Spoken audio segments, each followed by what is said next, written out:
कुंडली में चंद्रमा, चंद्र ग्रह बहुत सारी पीड़ाओं को देने वाला है।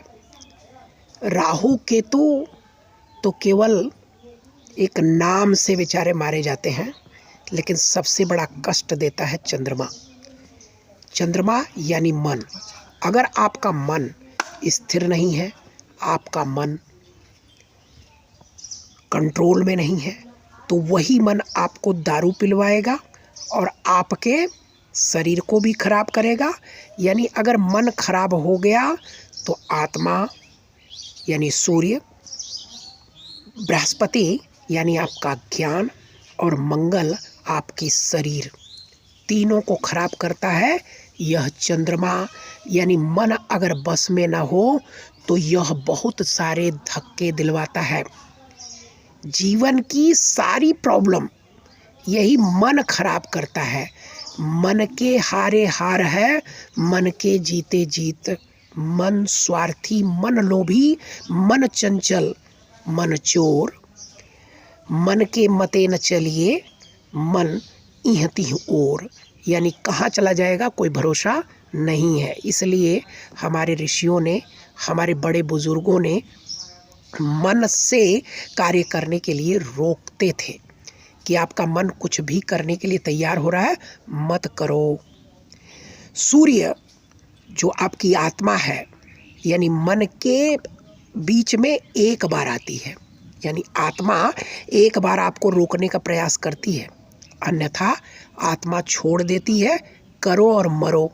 लेकिन शनि मन के पीछे ही पड़ा रहता है, इसलिए साढ़े साती, ढैया, पनौती सब यानी राशि के ऊपर लगती है। ढैया, पनौती सब राशि के ऊपर लगती है। राशि के अनुसार देखा जाता है कि साढ़े साती लग गई है कि नहीं। यानी शनि रोकने का पूरा प्रयास करता है। देखिए, चंद्रमा की 27 पत्नी, लेकिन फिर भी वह बृहस्पति यानी जो उनके गुरु हैं, उनकी पत्नी तारा के पीछे पड़ गया और अपने पास रख लिया। सारे देवता मना डाले कि भाई मान जाओ, यह गलत काम छोड़ दो, लेकिन चंद्रमा नहीं माना। तो शनि ने रोहिणी के ऊपर रोहिणी भेदन प्रारंभ किया कि मैं रोहिणी को मार दूंगा। तो चंद्रमा मान गया। तो रोहिणी को कष्ट होने पर चंद्रमा मान गया और तारा को ले जाकर गुरु के पास छोड़ाया और उन्हीं से बुद्ध पैदा हुआ। यानी चंद्रमा की कमी के कारण ही बुद्ध पैदा हुआ, और जो बुद्ध चंद्रमा को ही प्रॉब्लम देता है। यानी बुद्धि चंद्रमा को यानी मन को ही दिक्कत देती है, उसका कारण भी चंद्रमा है। तो अपने मन को स्थिर करने के लिए हमें शनि का ही सहारा लेना पड़ता है। कैसे?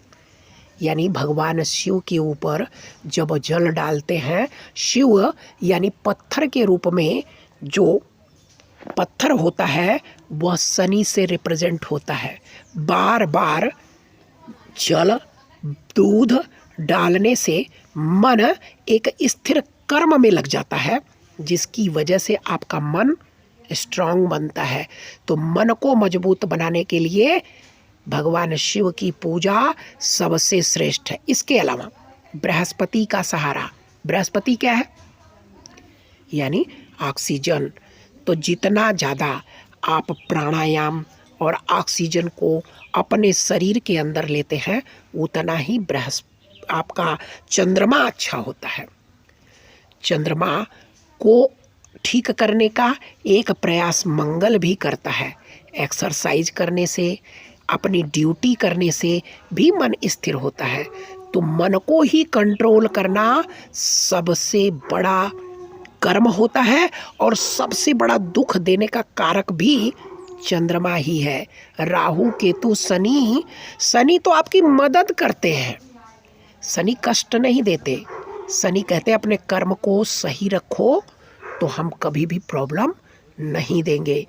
तो शनि, तो मन को जितना आप मजबूत करते हो, आपका सूर्य आपका बृहस्पति, आपका मंगल, और इन सब को ठीक होने पर केतु अच्छा होता है। केतु माने चाल चलन, आपकी चाल चलन अच्छी होगी तो आप जीवन में हर क्षेत्र में तरक्की करोगे। तो आज का विषय था कि चंद्रमा कैसे हमें दुख देता है। चंद्रमा यानी मन से ही हम हर सारे काम करते हैं, और मन में अगर गलत काम आ गया तो मन गलत काम करेंगे, और गलत कामों की वजह से आपके जीवन में प्रॉब्लम निश्चित आती है, और उसका दंडाधिकारी शनिदेव आपको दंड देते हैं। तो अपने मन को पवित्र बनाएं। ईश्वर से कामना है आप अपने पूरे परिवार के साथ मौज मस्ती भरा जीवन व्यतीत करें। इसी कामना के साथ राधे राधे।